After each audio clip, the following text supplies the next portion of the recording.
우리 하나님 말씀 보겠습니다. 누가복음 20장 말씀 보겠습니다. 누가복음 20장 우리 9절부터 우리 16절까지 18절까지 교독합니다. 그가 또 비유로 백성에게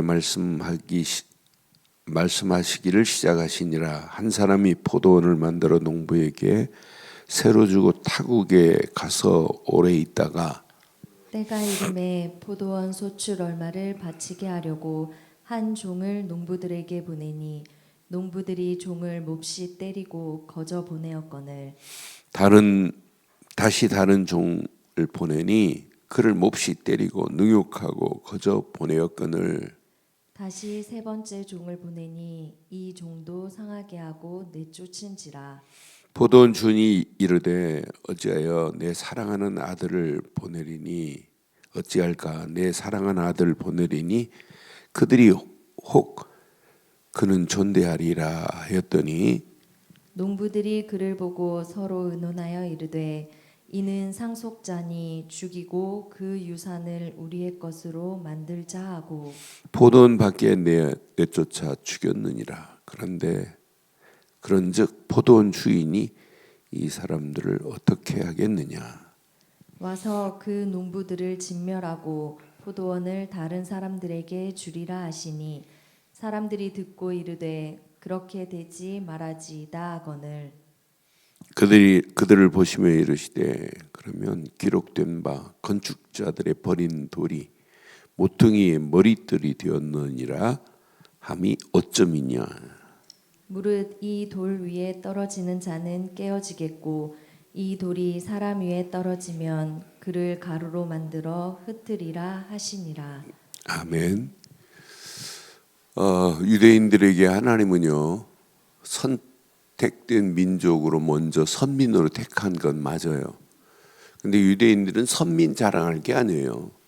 왜 하나님이 우리를 선택했을까? 그 이유가 있고 그 배경이 있는데 선택된 것만 자랑해요. 하나님이 우리를 선민으로 택했다. 여러분, 선민으로 택한 분명한 이유가 있는데 그 계획이 하나님이 가지고 계신 계획이 있는데 그걸 알지 못하니까 어마어마한 축복을 다 놓쳐버리잖아요.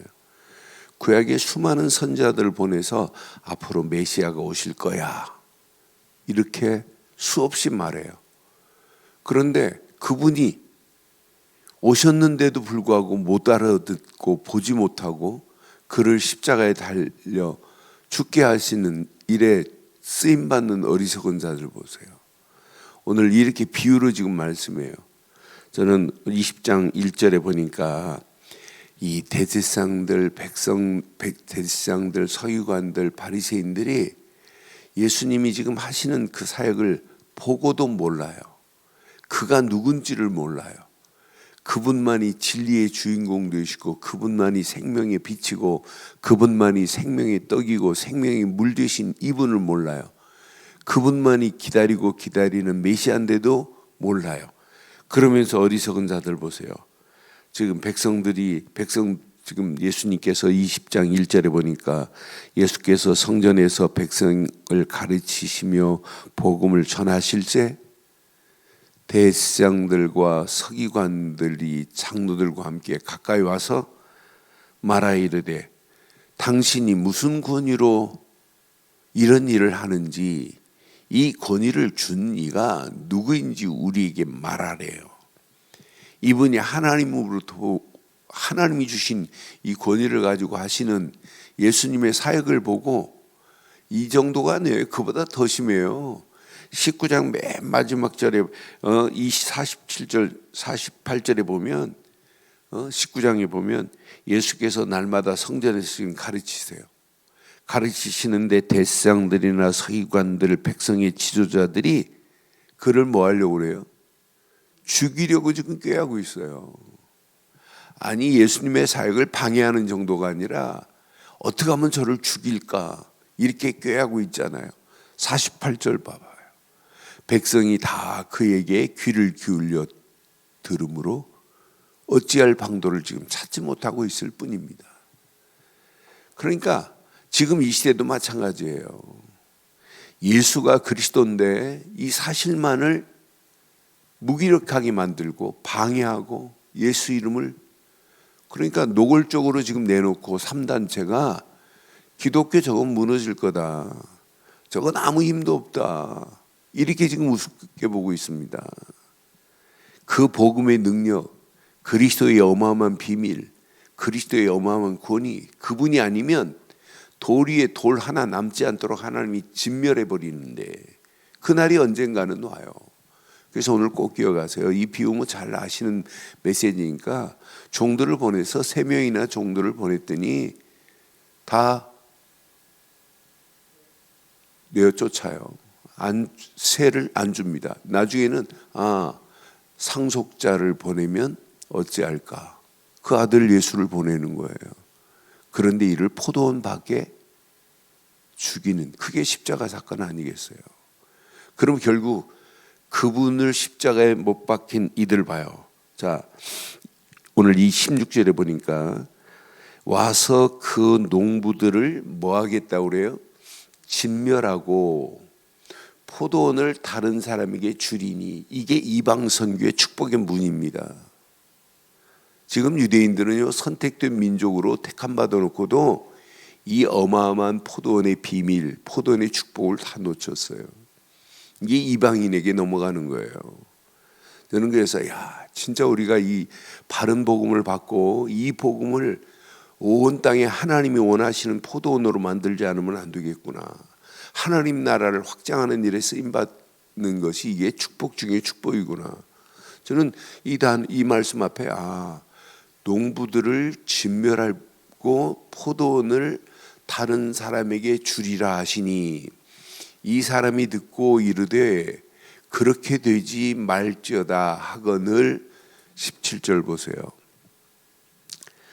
그들을 보시며 이르시되 그러면 기록된 바 건축자들의 버린 돌이 모퉁이에 뭐가 된다고요? 머릿돌이 되었느니라. 이게 시편의 말씀, 시편 118편 22절에 있는 말씀 그대로 성취되는 거예요. 시편에 분명히 건축자들의 버린 모퉁이의 머릿돌, 시편 118편 22절 이렇게 예언 그대로 지금 말씀이 성취되는 거예요. 건축자가 버린 돌이 집 모퉁이에 뭐가 됐다고요? 여러분의 심령의 집이 모퉁이에 머릿돌 되신 예수님이 없이 여러분의 집이 건축될 수 있어요?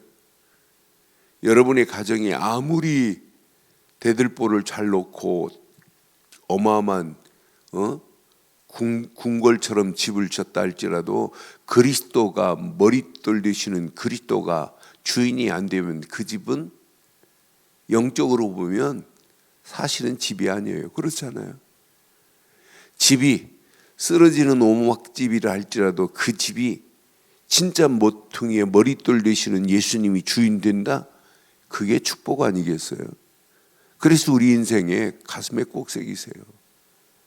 건축자의 버린 돌, 그 집의 모퉁이에 머릿돌이 되었느니라. 그러니까 베드로가 이 고백을, 이 구약의 메시지를 알고 모퉁이에 머릿돌 되시는 이분을 지금 베드로가 알아요. 그러니까 베드로도 이 모퉁이의 머릿돌을 사도행전 4장 11절에 보면 이 종교재판 자리 앞에서 지금 이제 안진뱅이를 일으켰어요. 안진뱅이를 일으켜서 예수 그리스도, 나사렛 예수 그리스도 이름 일어나 걸어라 하니까 이 사람이 일어났어요. 그러니까 난리 난 거예요. 아예 안진뱅이를 모르는 사람이 어디 있어요? 구걸하는 안진뱅이인데 성전에 유대인들 맨날 왔다 갔다 하는데 그걸 안 봤어요? 다 봤지. 이 안진뱅이가 걸어 돌아다니네요. 그러면서 이 사람이 예수 이름으로 치유받은 것을 간증하네요. 그러니까 베드로를 데려다가 종교재판합니다. 너 왜 예수 말하지 말라고 하는데 왜 말하니 그러잖아요. 그때 보세요.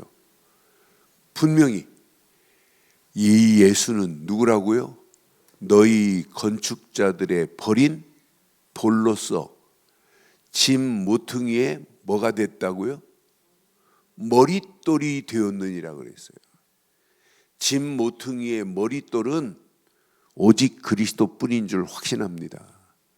그러니까 다른 말 안 하잖아요. 12절에 보니까 다른 이로는 구원받을 수 없나니 천하인간에 구원받을 만한 다른 이름을 우리에게 주신 일이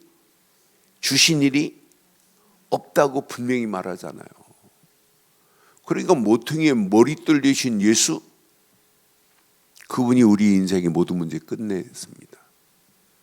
나는 그래서 베드로가 다른 부분은 몰라도요, 이 모퉁이의 머릿돌이라는 부분은 제대로 알았어요. 베드로전서 2장 8절에 봐도 베드로가 이 모퉁이의 머릿돌에 대해서는 너무너무 선명하게 알아요. 아니, 바울은 모퉁이의 머릿돌이라는 단어를 안 썼는데 베드로만은 특이합니다. 이 모퉁이의 머릿돌만은 분명히 알았어요. 그러니까 모퉁이의 머릿돌 되신 예수를 진짜 우리가 안다면 우리의 삶을 베드로전서 2장 8절에 보니까 이렇게 지금 말하면서 9절과 딱 연결시켜 놨어요. 아, 모퉁이의 머릿돌을 제대로 알면 이제 포도원을 이방인들에게 준 것처럼 이 어마어마한 축복을 우리에게 주는구나. 또한 부딪히는 돌과 걸려 넘어지게 하는 바위가 되었다 하였느니라. 그들이 말씀을 순종하지 아니함으로 넘어지나니 이는 그들을 이렇게 정하신 것이라. 그러면서 이제 9절에 이 베드로전서 2장 9절에 너희는 택한 족속이요 왕같은 제사장들이요 거룩한 나라요 그의 소유된 백성이니 이는 너희를 어두운 데서 불러내어 그의 귀한 빛에 들어가게 하신 이를 이에 아름다운 덕을 선포하려 함이라고 분명히 말해요. 그러니까 우리가 이 언약 오늘 꼭 기억하시고, 오늘 분명히 말씀했죠. 포도원을 다른 사람에게 주리라 하면서 이방인에게 지금 넘겼단 말이에요. 자, 그럼 오늘 이 비밀을 모르면 어떻게 되겠어요? 18절 보세요. 오늘 본문 18절 무릇 이 돌 위에 떨어지는 자는 뭐 하고요? 깨어지고, 이 돌이 사람 위에 떨어지면 어떻게 된다고요? 그런데 이 돌과 함께하는 인생은 어떤 축복이 있겠어요? 나는 모퉁이의 머릿돌 되신 예수님을 믿고 그분과 함께하는 게 이게 우리의 인생이구나. 우리는 날마다 우리의 인생은 모퉁이의 머릿돌 되시는 예수 그리스도뿐입니다. 이 언약 제대로 붙잡고 우리의 발걸음을 떼고 움직이면 우리 인생은 다 끝나요. 제가 아침에 일어났더니 그 네팔에서 어제 사역한 사역 내용이 왔어요. 그런데 그 마을에 어떤 분이 연락을 해가지고 찾아갔는데 이 알코올 중독자가 자녀들을 두 딸들이 있는데 딸들을 패고 때리고 마누라를 때리고, 그러니까 견디지 못하고 지금 막 이제 파경 직전에 있는데 이 알코올 중독자가 복음을 들었어요. 예수를 듣고 어제 이제 영접했어요. 그리고 자녀들이 영접해갖고 막 좋아가지고 하는 사진과 함께 이렇게 보냈더라고요. 그러면서 목사님, 예수를 그리스도로 전했는데 이 친구가 깨달았다고. 그것도 모슬렘이에요, 모슬렘. 이렇게 지금 잘못된 종교에 빠져있는 사람이 그리스도를 듣고는 이렇게 예수님을 그리스도로 영접하고 막 좋아가지고 이렇게 안숙기도 해주는 사진과 함께 이렇게 아이들이 환하게 웃는 사진들 여러 장을 아침에 보냈더라고요. 진짜 그리스도가 증거되기만 하면 어떤 영혼도 살아나게 될 줄 확신합니다. 그럼 오늘 우리가 모퉁이의 머릿돌 되신 예수님을 내 안에 주인으로 모시고 산다면, 모퉁이의 머릿돌 된 그 비밀을 우리가 안다면, 오늘 베드로가 고백한 것처럼 유대인들은, 바리새인들은, 종교 재판장들은 모퉁이의 머릿돌 되신 예수님을 버렸지만 우리는 모퉁이에 머리 떨리신 예수님을 모시고 산다면, 그분과 함께하는 인생을 산다면 우리는 오늘도 뭐 해야 되겠어요? 분명히 베드로는 고백합니다. 다른 이로는 구원받을 수 없나니 천하 인간에 구원받을 만한 다른 이름을 주신 게 없다고. 오직 구원은 예수 그리스도 뿐입니다. 근데 이 비밀을 말 안 해주면 어떻게 되겠어요? 이 돌이 떨어지면 가루가 돼버리는데, 이 돌이 떨어지면, 사람의 머리에 떨어지면 가루가 됩니다. 완전 진멸합니다. 완전 심판받습니다. 완전 죽음입니다. 영원한 지옥으로 들어갈 수밖에 없잖아요. 언젠가는 이 돌이 떨어져서 이 땅을, 이 세대만이 아니라 심판하는 날이 언젠가는 와요. 그 날이 오기 전에 우리는 이 비밀을 가지고 있다면, 그 돌이 떨어지면 가루가 된다는 사실을 안다면, 지금 터키에 지진 정도가 아니에요. 그건 게임도 안 됩니다. 그날이 언젠가는 오는데, 그날이 오기 전에 우리는 제대로 복음의 깃발을 들고 많은 영혼들을 가루가 되기 전에 하나님께로 인도해야 될 책임과 의무가 우리에게 있는 줄 확신합니다.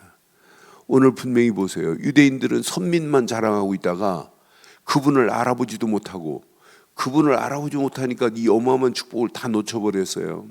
이것을 어디에 넘기냐면 이 포도원을 다른 이에게 주겠다는 거예요.